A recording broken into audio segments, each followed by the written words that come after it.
Okay. Dispense with this.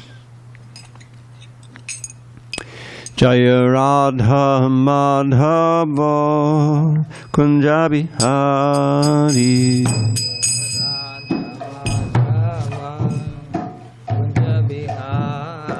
Jaya Radha Madhava Kunja Bihari.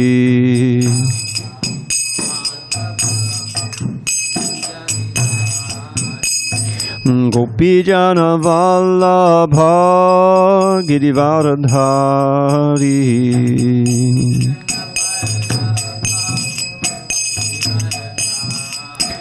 Jai Gopijana Vallabha Girivardhari.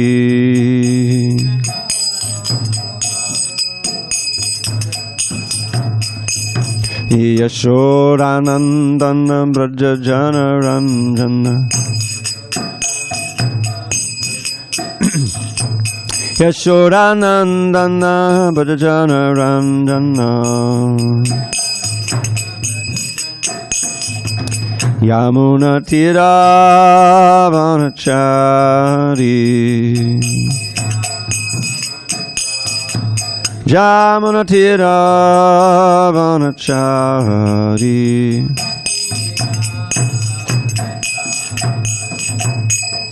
Hare Krishna, Hare Krishna, Krishna Krishna, Hare Hare, Hare Rama, Hare Rama, Rama Rama, Hare Hare.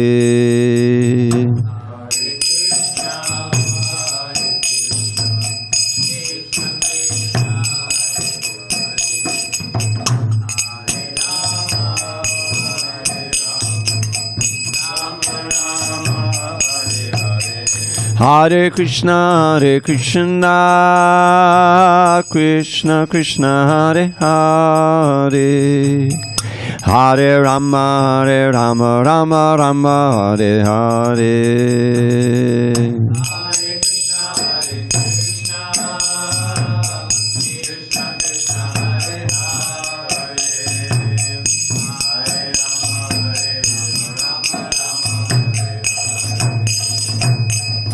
Jaya Radha Madhava Kunja Bihari.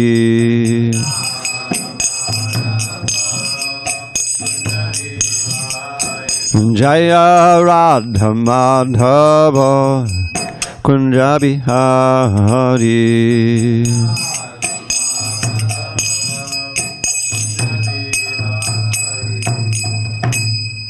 Jai Om Vishnupad Paramahansa Varujaka Ashtotar Dadashi Srimad His Divine Grace Srila A.C. Bhaktivedanta Swami Prabhupada Ki Jai.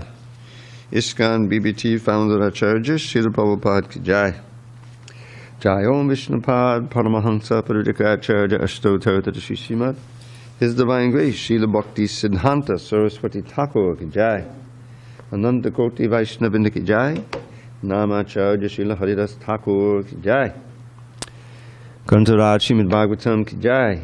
Samaveta Bhaktavrinda Ki Jai. All glories to the assembled devotees. All glories to the assembled devotees. All glories to the assembled devotees.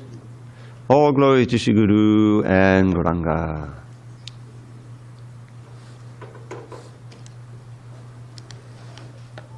Narayanam Namaskritya Narang Chaiva Narottamam Devim Saraswatim Vyasam Tato Jayamudire. Before reciting the Srimad Bhagavatam, which is our very means of conquest, we should offer our respectful obeisances unto Lord Narayan, the Supreme Personality of Godhead, unto Narayan Rishi, the supermost human being, unto Mother Saraswati, the goddess of learning, and unto Srila Prabhupada, the translator, unto Srila Vyasadeva, the author, and unto Srila Prabhupada, the translator, commentator, and our spiritual master. Sorry about that. Nashta prayesha badreshu Nityam Bhagavata Sevaya Bhagavatyuttama Shloke Bhakti Bhavati Naishtaki by regular attendance in classes on Srimad Bhagavatam and by rendering devotional service to the pure devotee, all that is inauspicious within the heart is destroyed almost to nil, and loving devotion to the Supreme Lord, who is glorified in transcendental songs, is established as an irrevocable fact. Om Namo Bhagavate Vasudevaya. Om Namo Bhagavate Vasudevaya. Om Namo Bhagavate Vasudevaya. Okay. So on this, on this 27th day of February, 2023 in San Diego, we're reading from Srimad Bhagavatam, translation and commentary by His Divine Grace, HG Dravida Dasa. And we are in Canto 6, Prescribed Duties for Mankind, Chapter 5, Narada Muni, Cursed by Prajapati Daksa. Text number 38. Evam Tvam Niranukrosho Balanam Matibhid Dade Parshada Madhye Charasi Yashoha Nidapatrapaha Evam Tvam Niranukrosho Balanam Matibhid Dade Parshada Madhye Charasi Yashoha Nidapatrapaha Evam Tvam Niranukrosho Balanam Matibhindare Parshada Madhye Charasi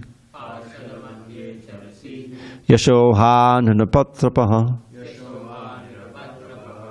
Evam Tvam Niranukrosho Balana Matibhindare Parshana Madhye Charasi Yashoha Nidapatrapaha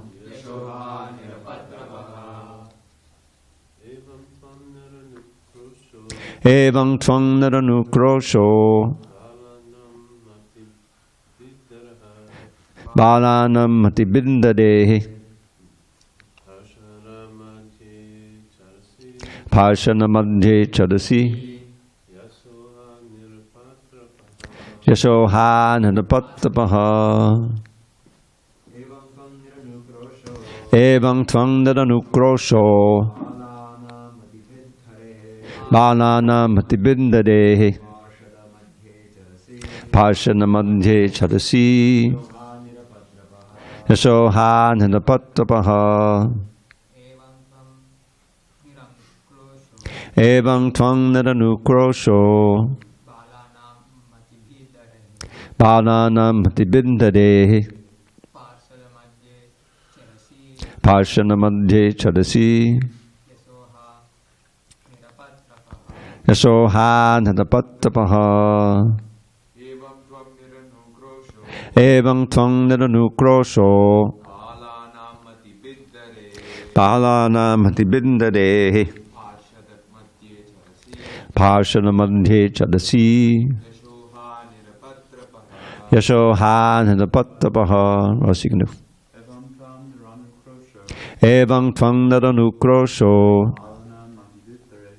Balanam Matibhindare Parshana Madhye Charasi Yashoha Nidapatrapaha. Anyone online? Evam Tvam Niranukrosho Balanam Matibhindare Parshada Madhye Charasi Yashoha Nidapatrapaha. Evam. Hello. Thus. Tvam. You, Narada. Nidanukroshaha. Without compassion. Balanam. of innocent, inexperienced boys. Matibit, contaminating the consciousness. Harehe, of the Supreme Personality of Godhead. Parshana Madhye, among the personal associates. Chadasi, travel. Yashaha, ha, defaming the Supreme Personality of Godhead. Nidapattapaha, although you do not know what you are doing, you are executing sinful activities without shame. The nirpatra means without shame. The rest is in parentheses. The Prabhupada was explaining why. Interesting. I've never seen that before. Okay. Translation. Prajapati Daksa continued, though he's addressing Narada Muni. I should say insulting Narada Muni. Thus committing violence against other living entities, and yet claiming to be an associate of Lord Vishnu, you are defaming the Supreme Personality of Godhead.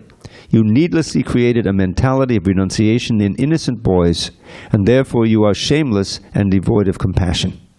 How could you travel with the personal associates of the Supreme Lord? Purport. This mentality of Prajapati Daksa still continues even today. When young boys join the Krishna consciousness movement, their fathers and so-called guardians are very angry at the propounder of the Krishna consciousness movement because they think that their sons have been unnecessarily induced to deprive themselves of the material enjoyments of eating, drinking, and merrymaking. Karmis, fruitive workers, think that one should fully enjoy his present life in this material world and also perform some pious activities to be promoted to higher planetary systems for further enjoyment in the next life. A yogi, however, especially a bhakti yogi, is callous to the opinions of this material world. He is not interested in traveling to the higher planetary systems of the demigods to enjoy a long life in an advanced materialistic civilization. As stated by Prabodhananda Saraswati, Kaivalyang nadakayate judashapur akasha pushpayate. For a devotee, merging into the Brahman existence is hellish, and life in the higher planetary systems of the demigods is a will-o'-the-wisp, a phantasmagoria with no real existence at all. A pure devotee is not interested in yogic perfection, travel to higher planetary systems, or oneness with Brahman. He is interested only in rendering service to the personality of Godhead. Since Prajapati Daksa was a karmi, he could not appreciate the great service Narada Muni had rendered his 11,000 sons. Instead, he accused Narada Muni of being sinful and charged that because Narada Muni was associated with the Supreme Personality of Godhead, the Lord would also be defamed. Thus, Daksa criticized that Narada Muni was an offender to the Lord, although he was known as an associate of the Lord. Om Jnana Timirandasya Jnanandana Shalakaya Chakshu Unmidatam Mena Tasmai Shri Gurave Namaha. I was born in the darkest of ignorance, but my spiritual master, Srila Prabhupada, opened my eyes with the torchlight of knowledge. I offer my humble obeisances unto him and all members of Sri Parampara. So, what can we say? Prajapati Daksa has lost it. He's completely on the side of condemning Narada Muni. He doesn't recognize him as a saint anymore because he induced his sons to renounce, and now they failed to pay back their debts, their due debts. Does anyone remember the three entities that he claimed that we have debts to? And the Father, the Father, and the demigods, and the teachers. So let's just talk about this concept of debt. Now, Prabhupada, of course, chanted the verse, very famous verse that he would quote often. Devashi bhutapta nunam patrinam nakinkaro nayam rini charajan. The word rini means debt. Sarvatmanayak shadanam shadanyam gato mukundam padirityakartam. So, Hare Krishna, Haribol, not here. They're doing what's supposed to do, but I guess we're going to have the crosstalk maybe. Yeah. All right. We had that before when they installed it. So, this verse by Prahlad Maharaj, I believe, Devarshi Bhutapta Nrina, he's listing those who ordinary people are indebted to when you're born. First is the Devas. Why? Because the Devas are providing everything we need to live. There's Vayu, there's Varuna, there's Surya. Vayu is providing the air, which we certainly need, right? And the water and all kinds of other liquids we need. Varuna, Surya, the sun, right? And Bhumi, I mean, all of the elements have demigods or demigoddesses behind them, and we need them to live. So we're indebted. But that's not all. Bhuta means people in general, or living entities in general. Cows, other animals, what to speak of human beings. We can't live without their help. Bhut apta means, I think, your relatives, your children, you have relatives. Nrinam, people in general.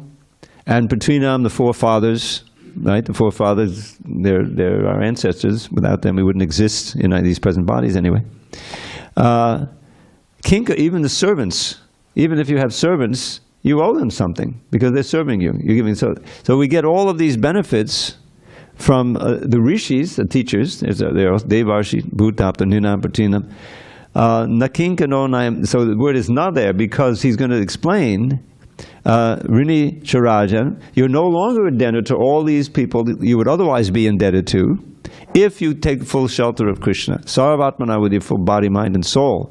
Sharanam Sharanyam. Actually, it says you take shelter of someone who's already taken shelter. In other words, you take shelter of the Lord through the proper means of parampara. Gato Mukundam, you've gone to Mukunda. Pariricyakartam.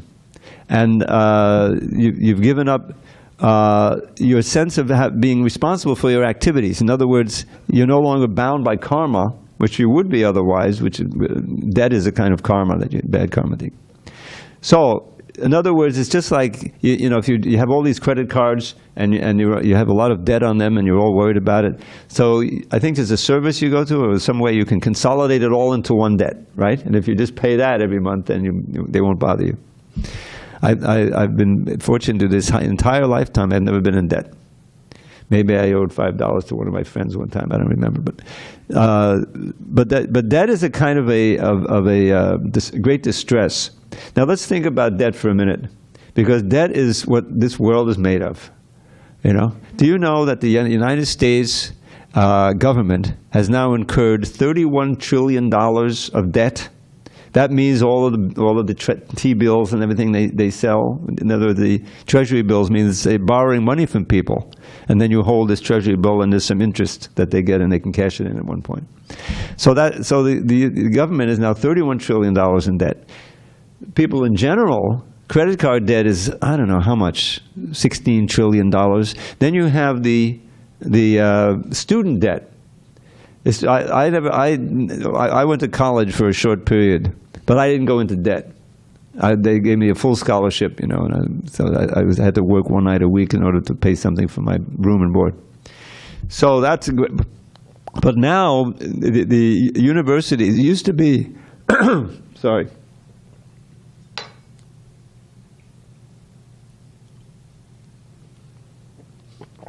California was famous for its university system, which is a government system.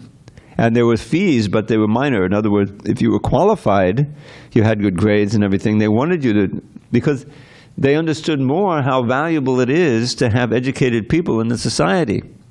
This is a shadow of the understanding we don't want Varna Sankara walking around, uneducated people just in gangs and everything or whatever, you know. Or we just wards of the state. So anyway, that's gradually being corrupted by higher and higher fees. So it's not so easy to go to UCSD or San Diego State University as it used to be. But then there's just the out and out profits, you know, university, Harvard and Yale. You know, they're not state universities, and it's extremely expensive, $30,000 a year or more in some of these places. So how are you going to do that? You're qualified, you're smart. You said, okay, we'll give you a loan. You know, we'll give you the federal loan, I think is maybe what it is. And then for the rest of your life, if you don't get a good job when you get out, which unfortunately happens often these days, or you don't get a job that's, compatible with your education, then you can't declare bankruptcy with that loan. Did you know that? That with other loans, if you take a loan from the bank and then somehow your business fails or something, you can declare bankruptcy and you get protected from your creditors. You pay a little bit each month. In other words, you don't have to go to jail. They don't have debtor's jail here. They used to have it. So debt is a very prominent thing in the world, and it can bring down the entire economy. You can see if they just can't pay the debt, the faith in the government and in the currency goes down, and then inflation goes way up, and the whole thing. So debt is a big thing, and in fact, in the Bible, there's a warning against usury. Usury, is demonic, lending people money and high interest rate and all of this thing. So that is very important, and that was Prajapati's argument, Prajapati Daksha's argument, that they haven't paid the debt to the forefathers. What was it? The demigods, free from their 3 debts. And as soon as a Brahmin takes birth, he assumes 3 debts. Debts to the great saints, by which he is supposed to discharge by being a brahmacharya, right? Debts to the demigods, which is through sacrifices. And debts to his father, doesn't say anything about the mother, but debts to the father by having children, So they didn't do any of those. They just took off. And Daksa sees this as a great offense, and he says that this is a black mark against Narada Muni. He doesn't understand this verse I just quoted, that they have no debts because they've taken full shelter of Krishna. They took full shelter of the representative of Krishna, and they renounced in the name of Krishna, and they're going to be pure devotees. They are pure devotees already. So this is a great misunderstanding, and Narada Muni, he's just tolerating it. And Prabhupada's whole purport here is how this is happening today, because people don't understand, the parents don't understand, and oftentimes others don't understand who are invested in the young people, sons and daughters, that they brainwashed them. You weren't around, but I was in the middle of this during the 70s, the late 70s. Prabhupada knew about this, and the early 80s. And the parents would hire guys to kidnap their kids. Kids means 20, 22, 3 old, and hold them in some obscure cabin somewhere in upstate New York or wherever it was, and try to brainwash them. They called it deprogramming. They would force them to eat meat, or they would insult. They knew by meeting that they would insult the founder Acharya, the Lord, and everything. They would try to break their faith in Krishna. And unfortunately, oftentimes it worked, because the parents were behind it, and they say, "Oh, we'll offer you this, we'll offer you that. You come back." And so sometimes it worked, and then we didn't see the devotees anymore. And once it even happened that one lady was deprogrammed and sued the movement for millions and millions of dollars. This was a big issue in the early 80s. You heard about this?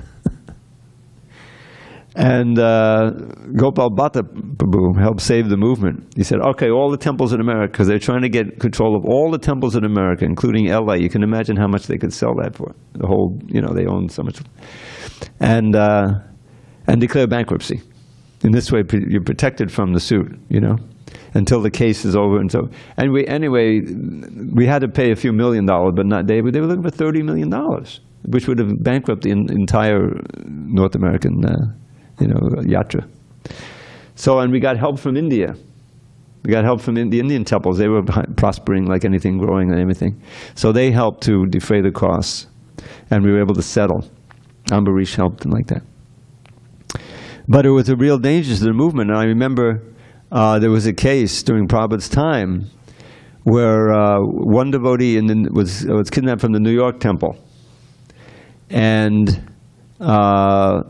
there was this case, and Adi Keshava, who was Swami that time, who was the head of the New York temple, he was called into court.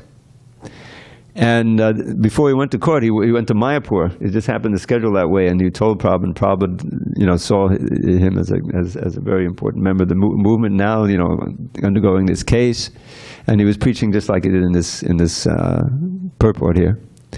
And the result of the case was that, because the whole point was that we're not an authorized religion. If someone goes off and joins a Catholic monastery, well, that's too bad. Catholicism is a bona fide religion. But this is some cult or something, because there are other cults. So, so they were lumping us in with others. I'm not going to name them now, but if you look, in the history, you'll see that they're all over in America in those days, and it's still here. That was the whole idea, because there's freedom of religion in America. These aren't underage children. These are 21-year-olds, 22-year-olds. But if you can prove that they've been spirited away and that they've been brainwashed, and that's why it's not a real religion, then they can get something. So the result was that the judge, because we had good lawyers and they were, his judgment was that no, Krishna consciousness movement is a bona fide religion. And it was all in newspapers. They brought Prabhupada in the newspapers. Now our movement is a success. Now, he said, this was such an important judgment. He really loved that, And after that in conjunction with them actually charging some of these guys with kidnapping, because they're in it for the money, and unless they don't want to go to jail. So as soon as that first case happened where someone was charged with kidnapping, that was the end of the programming. Nobody wanted to risk, that. So that was it. But the same idea is still there. And in India, I've heard cases where a mother came to the temple and she was banging her head against the floor of the temple. You've taken my son. You've taken my son. I don't remember what the end of that was, but these things happen. You can imagine.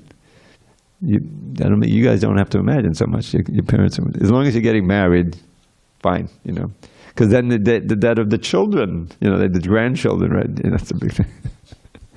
There was a case recently where the grandparents sued the son because he didn't want to have any kids in India. There's a suit. Where's my grandchildren? We invested in you, and this is the return we expect. I don't know what happened in court. I can't imagine that they won that case. But that's how how serious it is. Anyone in India knows. So anyway, but now let's think of the debts that we do owe, because this is something that Prabhupada would talk about, is that we do have we have debts to the whole parampara, who sacrifice so much. Srila Prabhupada sacrificed so much. We heard last night a wonderful class, but Shri, she gives these great classes. About how Srila Prabhupada sacrificed to do exactly what Lord Chaitanya did, which was to give Krishna consciousness to everyone, regardless of social status or language or whatever it is. His godbrothers were thinking of America as beyond the pale. Even the thing in England, they didn't have much faith in, and they really didn't make much headway there. His godbrothers went there. But Prabhupada, he said, well, if I'm going to fail, let me fail in a new place, so I'm going to go to the United States, He didn't fail. So why didn't he fail? Because he was willing to undergo the great austerity of living with and preaching to these mlechas and yavanas called Westerners, who had such bad habits, the drugs, the sex, the whole thing. But he said, well, this is what we have to work with, and we see that there is an interest. There is some response to the chanting. And I look back on that. I mean, if Prabhupada had come 5 years later to America, I don't know if he would have had such a response. Because part of it was this whole dreamy thing that was happening with LSD, which is like, it scrambles your brains, but it opens yourself, you think you see God. It makes people interested in spiritual life. In general, they don't know what to make of it, but it means something. And so there were books written about it, Doors of Perception, whatever. But the point was, they were open to trying things, to change their consciousness. And Prabhupada used that word all the time, consciousness, because it's cosmic consciousness. This is why I think Krishna consciousness.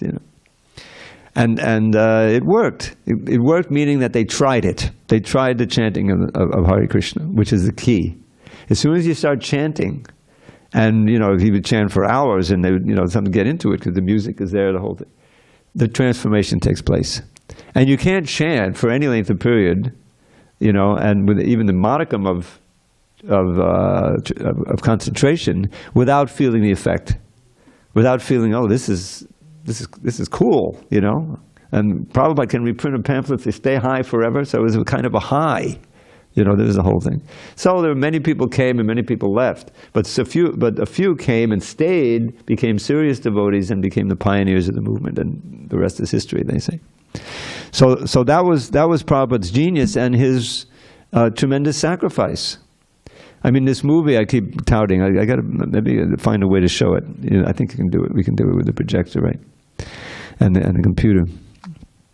The return, the empowered Acharya returns, I think it was, Prabhupada's return to America after that stroke. Now, he called it another heart attack. I mean, I kept hearing it was a stroke, but anyway, it was a serious health issue. In May of '67, Prabhupada was so excited, you see him, he's jumping up and down sometimes, in kirtan, and he wasn't sleeping much, and his body was old. So whatever it was, he had this third attack, and it was serious. Prabhupada, it says on the movie there, I never heard this before, that he said, "Well, now I'm going to die." He was considered in the hospital. He's going to the hospital, So he was able to come out of the hospital. Of course, he had, there's a story about how he escaped from that hospital. They wanted to keep him there. Have you ever read that? That's in the Lilamrita. And, they want to do all kinds of tests and all this. And Prabhupada said, enough. And he had, was it Garga Muni? I think it was Garga Muni and Brahmananda. He wheeled them out in the chair into the elevator and down and then onto the street. And they, I don't know, they got a taxi or something. But somehow he escaped from the hospital.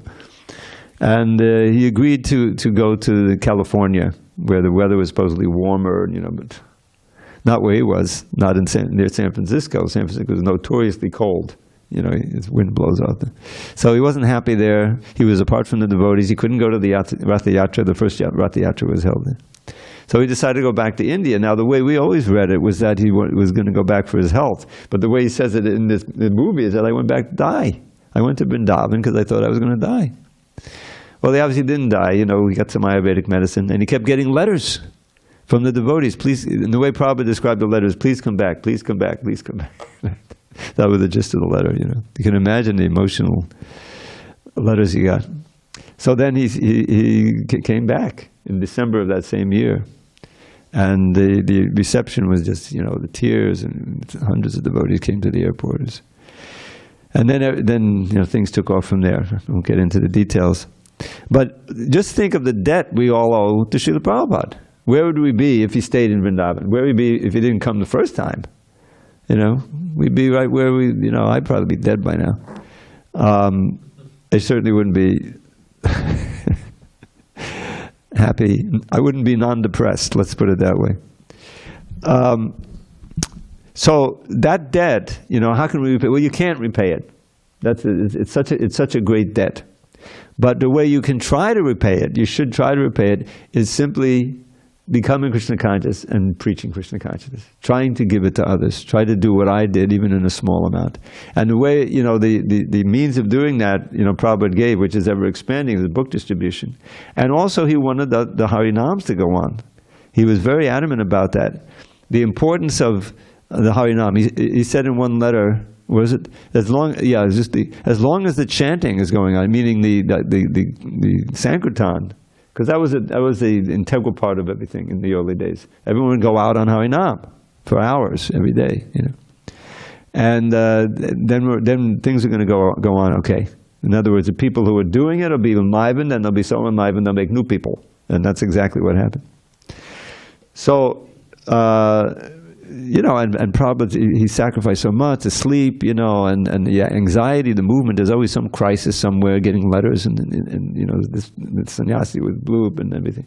There was so much that he gave. So how do we repay? We repay, as he asked, becoming serious about Krishna consciousness, studying his books. He really wanted us to study his books and read his books. That's an essential part of it.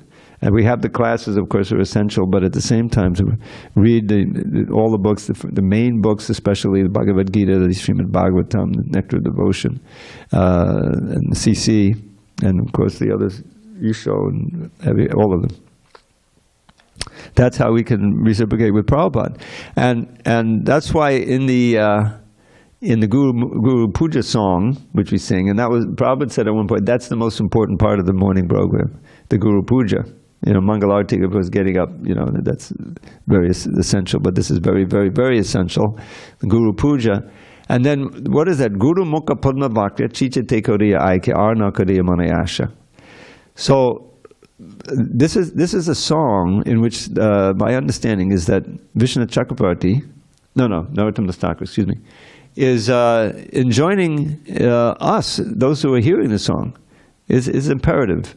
Guru Mukha Padma Vakya. Now, there's also an interpretation. This word bhai can mean brothers, but it's all going to be singular, meaning own mind.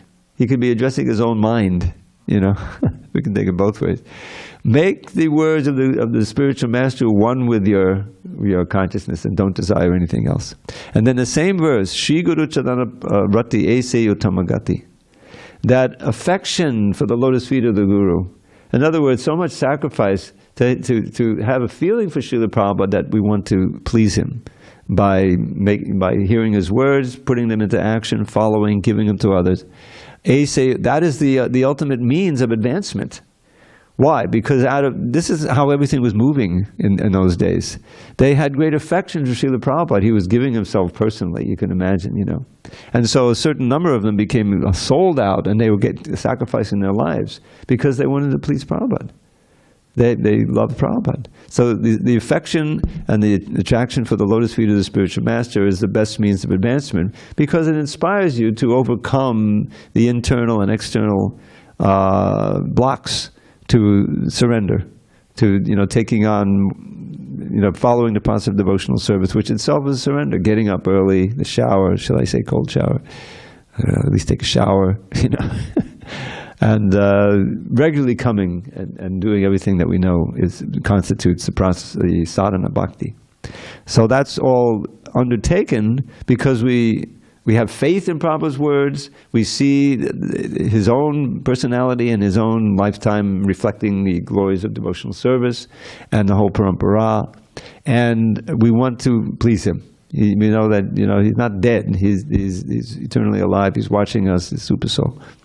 And by undertaking these austerities, which is prominent in these verses, then that's a sign of our affection for, and we get reciprocation. We get reciprocation from Krishna in the heart. To get it, become attracted, to become enlivened by hearing about Krishna, hearing the holy name, to be able to take even a little pleasure, above the zero line, above the austerity line, but take pleasure in hearing the holy name and chanting the holy name. Is like the most valuable thing. To be committed to chanting 16 rounds a day is such a rare thing in this world, and it's such a valuable gift, more than billions and billions of dollars. Those billions and billions of dollars are your ticket to hell. To think, oh, this is my money. Let me buy this. Let me buy this. Let me buy that politician. And corrupt this. But it's a sign of demonic mentality. Accumulating huge quantities of money that you can never even spend. It's horrible. So, but just to be able to have a taste, the most valuable thing in the world is a taste for Krishna consciousness and faith in the words of the Shastra. And that's what Srila Prabhupada is giving. He's giving us the faith by giving us the process by which we can have the experience that confirms what we're reading. Just like this wonderful section of the second chapter, first canto. Prabhupada spoke so much on these verses, 1 to 6 to 1 to 20 or so. There's a whole book we made out of excerpts from the lecture, just like teaching the Queen Kunti. You have the verse, translation, purport, and then you append sections from the lectures he gave on that verse.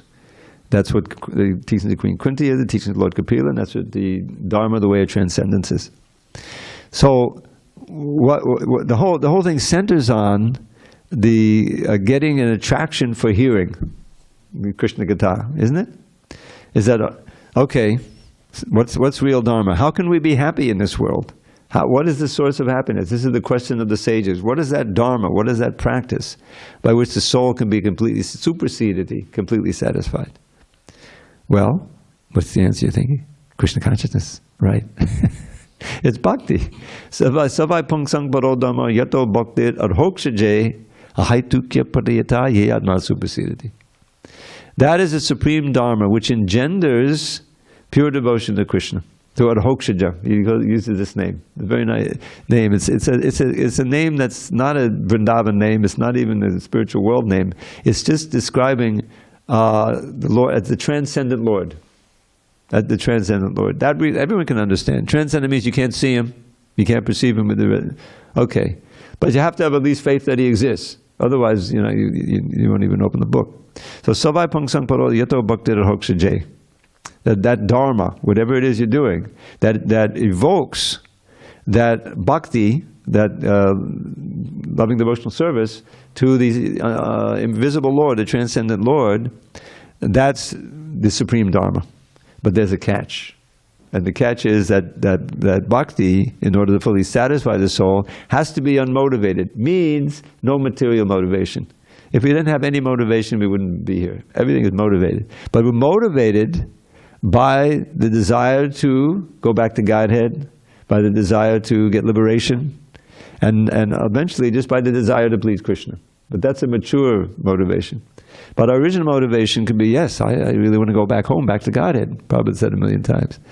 I want to attain supersedity, complete satisfaction. So let me try this chanting. So you start with the Dharma that way.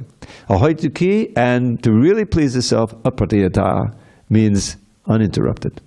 So that's what we're aiming for. But that Dharma which can give you that, which can bring you to that point, that's real Dharma. You see, he goes through Dharma, Artha, Kama, Moksha in this series because that's the 4 goals of life. But each one he gives the Krishna conscious turn to. So what happens when you start that? Oh, immediately you start to become attracted to Vasudeva, Krishna, and unattracted to the material world, Vairagya. Vasudeva Bhagavati Bhakti Yoga Prayojataha. Janayat. Janayat is an English word. Generate. You can just generate, okay? Janayat. Ashu Vairagyam. Quickly generates detachment, which is like invaluable.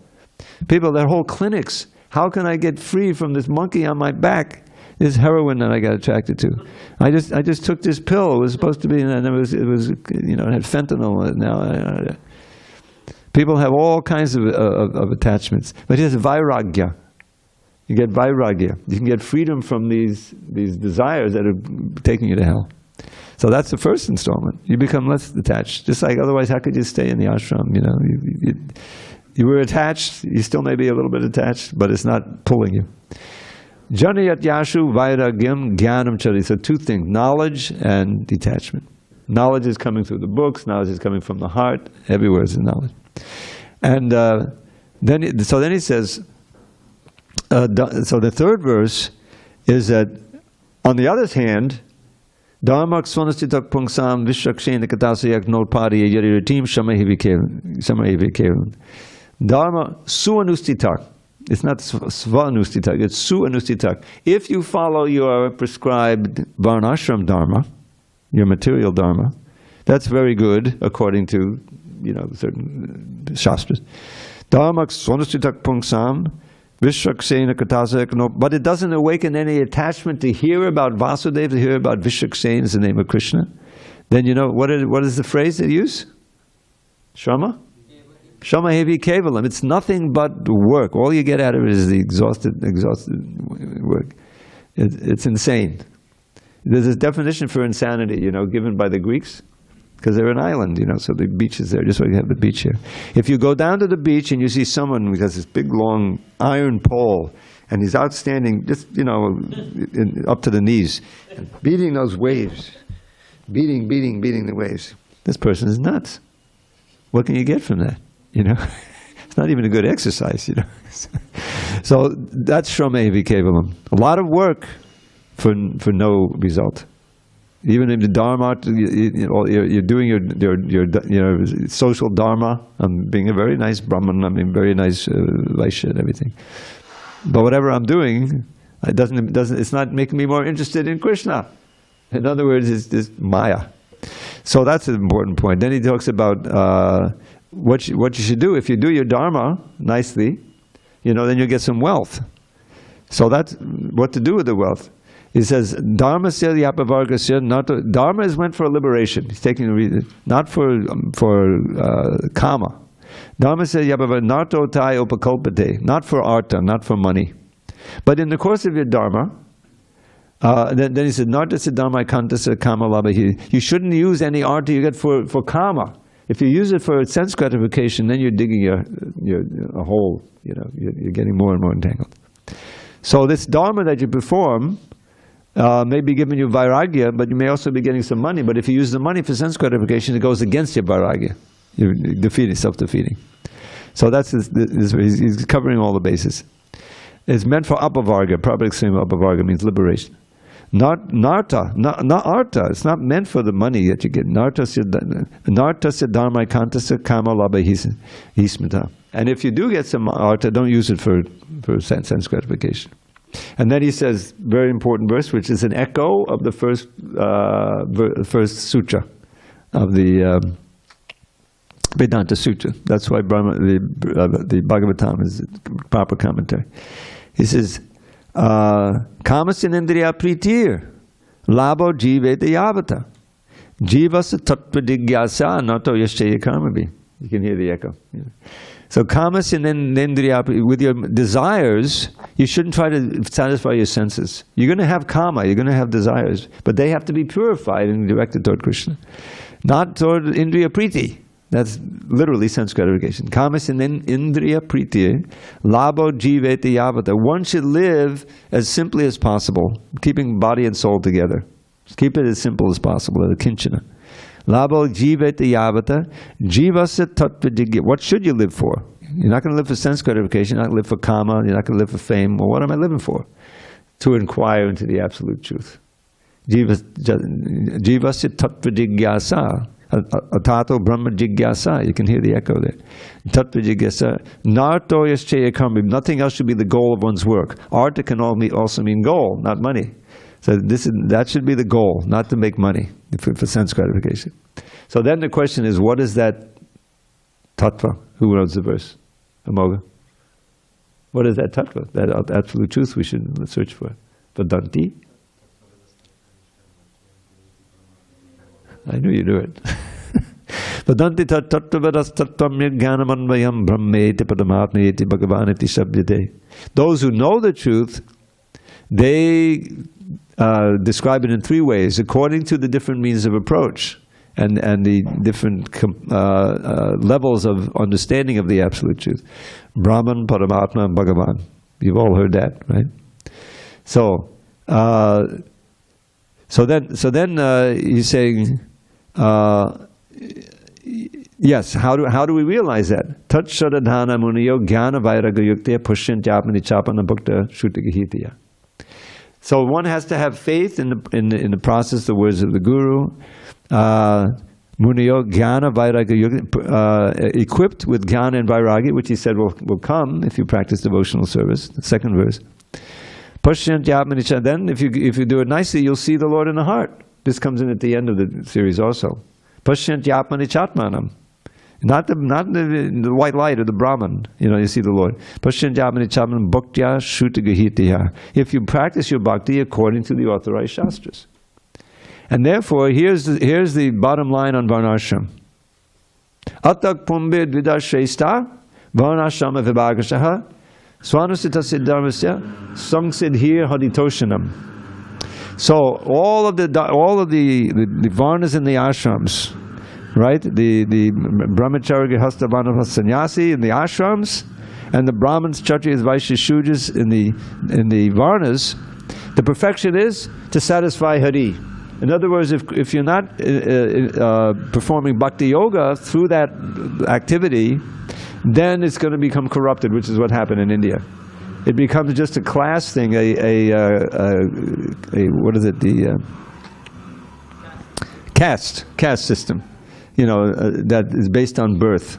And that's a complete combustion. But the real goal of it all is to satisfy Hari. In other words, Krishna has to be in the center. Then everyone can be satisfied. Even the Shudras can be satisfied. They won't go on strike. Prabhupada talks about how they're going on strike. Because it's like in the kirtan. When you're in a kirtan, he says, oh, there's a Kshatriya. Oh, look, there's a Vaishya dancing nicely. No. You could be a Shudra, you can be lower than Shudra. But if you're there in the kirtan, you're relishing, you're dancing and chanting, you're part of it. And that's the main dharma that we do. So this is cutting through all of this. So the perfection of Varnashram is to have Krishna in the center, and everyone is serving Krishna, and everyone becomes happy. Therefore he says tasmat. Now it comes to a therefore verse. Tasmat ekena manasa bhagavan sattvatāmpati shotavya kiditavyasa dheyak pujas nityada. Therefore, with one point in mind, Bhagavan sattvatāmpati, one should hear, chant, worship always the Supreme Personality of God, who is the Lord of the sattvatas, of the devotees. Shotavya kiditavyascha dheyak puja, meditate, pujas, worship always and everywhere. So he's summarizing there. But then what's the value? Is that you're hearing. The main thing is that you're hearing, and so you have to have attraction for with that process you develop the sword of detachment. Yadanudyasina yukta karma granti nabandhanam chindandi kovedasatsa kona kuya kataratim. So he says, with all of this practice, headed by hearing and chanting, you develop the anudyasina. Anudya means dhyana, means meditating or contemplation, remembrance. And asina is a sword. So what do you do with the sword? You cut all those knots in the heart that we've developed over many, many years, many births, those attachments, subtle attachment we didn't know we had, then they come out. So that all gets cut by this sword of detachment that is the byproduct of hearing and chanting about Krishna. So that means that we have to get attachment to hearing. That's the key. How does that come? Next verse. Shushushosharadhanasya Vasudeva Kataruchi. That's exactly it. Vasudeva Kataruchi. Attachment to talks about Vasudeva, Krishna. And so much attached that we want to hear with great ardent hearing. Shushusho. Very important word. And faith. Shushushoshadhanasya Vasudeva Kataruchi. Syan is brought into being. Mahat Sevaya Punya Punyatirthanashev. By serving the Mahatmas, by serving the great souls. And the first service to the souls is to hear from them. So somehow or other, even though you're not spontaneously attracted, you hear, you read, you practice, and your attachment will increase. And then, on the basis of that attachment, everything is good. Then we come to this really famous verse of all of them. And the first one is about Srinvatam Sukata Krishna Punya Shavana Kirtanaha Ridyan Dakstoya Badrani Vidunoti Suritsatam. So those who are hearing in this way, Srinvatam Sukata Krishna, Krishna himself, he's the subject of the sentence here. Prabhupada points that out. He's nominative. He uses that word in the lecture, I swear. Sukata Krishna. Oh, they're hearing my talks. Swakata Krishna. Punya Shavana Kirtana, which bring piety, which bring advancement just by hearing and chanting. Just by hearing them. Punya Shavana Kirtana. Ridyan Daksa, he's in the heart. He's talking to the super soul, Krishna heart. Abhadrani Vidunoti. He cleanses away all of the impurities, all of the things that are blocking us. Lust, anger, greed, illusion, madness, enmity, depression, all of this stuff is in the heart, is in the consciousness, and that he cleanses it all away. These are impediments to devotion. Literally, Vidunoti, Surit Satam, because he's always the eternal ever well-wisher of the devotees. Those who are hearing about him with ardent hearing, with interest, he responds to that in the heart. And then what happens? Every morning I chant when I give class, Nashta Prayasha Badreshu. When these abhadras are somewhat, cleansed, not 100%. Nashta Prayeshu. Prayeshu means to a degree, good degree. Nityam Bhagavata Seviya, to those who are always serving the book Bhagavat by hearing and chanting. Book Bhagavat. Nityam Bhagavata Sevaya. Book Bhagavat, person Bhagavat. Very important purport. Bhagavats are two. The person Bhagavat and the book Bhagavat. Nashtapari Bhagavad Bhagavat says, Bhagavat Uttama Shloke, Bhakti Bhavati Naishtiki. Then one develops by this purity, Nishta, the advanced devotion where your faith is very, very strong. It cannot be moved.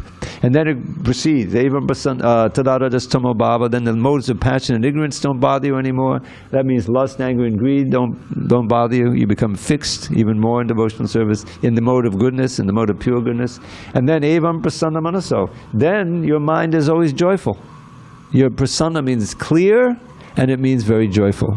Which means that our natural state is bliss. Our natural state is Ananda, Satchit Ananda. But we've lost touch with that. It's all covered over by all of these anarthas and abhadras. So this purification brings out our natural blissful state. So, evam prasanna manaso, Bhagavad Bhakti, by the process of this Bhagavad Bhakti Yoga, the devotional service to the Supreme Lord, Bhagavat Tattva Vijnanam, then you get realized knowledge. The Vijnana means, we know we're the soul, but you can really perceive directly with the soul. You may know Krishna exists, but you're perceiving him in the heart. Bhagavat Tattva Vijnanam, Mukta Sangasya Jayate. And again, this Mukta Sangasya means you're liberated, you're free from all attachments which are binding you to this world. And then the last verse, Vidyate Vidya Grantis. Again, cutting the knots in the heart. Vidyate Vidya Grantis, Chidyante Sarva Sanshaya, all your doubts are destroyed. Chiyante Chasya Karmani, and then your karma, when the karma from millions of births is completely eradicated. And Drishta Eva Atmanishvare, which Prabhupada defines as one sees oneself and Krishna. You see it in the heart. Atmani means within the mind or in the heart. You see, you get revelation of your Sarup Siddhi, your actual form, your eternal form, and you see Krishna in the heart, and you're as good as back to Godhead. You may be in this tabernacle for some time, but you're living on two planes after that. So that's the process that Prabhupada gave us. And that's there outlined in the Bhagavatam. And we should study that section because the whole thing is there in summary.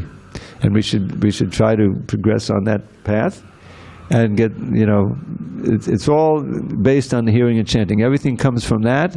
All of the desires to perform other services, they should be accompanied by that. And the result is eternal life of bliss and knowledge. What else is, what else do you want? So that was a review, and it's gotten a little late, I'm sorry. But, and then we have our distraction here. So if there's any urgent questions, locally or remotely, Bhakta Joseph, let's hear it. Hare Krishna. Haribol! So, being undepressed. Yeah. So you're mildly depressed? Mildly, or? No. So I haven't heard that because I haven't really experienced true depression. I've had to fight off negative, thoughts and stuff. But I'm undepressed. I like that. I'm not going to run around and say I'm happy all the time. I'm undepressed right now. You're on the path. Okay. Yeah, heading in the right direction. Then the other thing is I didn't schedule this work. The smell of epoxy and everything, not my fault. Okay. No, we're not blaming you. I know. They're doing a very important service. Yeah, I know. Sealing up the door. I'm being silly. I hope they put a handle on the door so we can close it. Yes, well, you can't just have, tell them that. Yeah, there got to be a handle. I didn't know you were involved, but... Oh, good. Yes, definitely a handle. $5 handle, at most. Okay, I guess we can adjourn. All glories to Srila Prabhupada. Hari Hari Bo.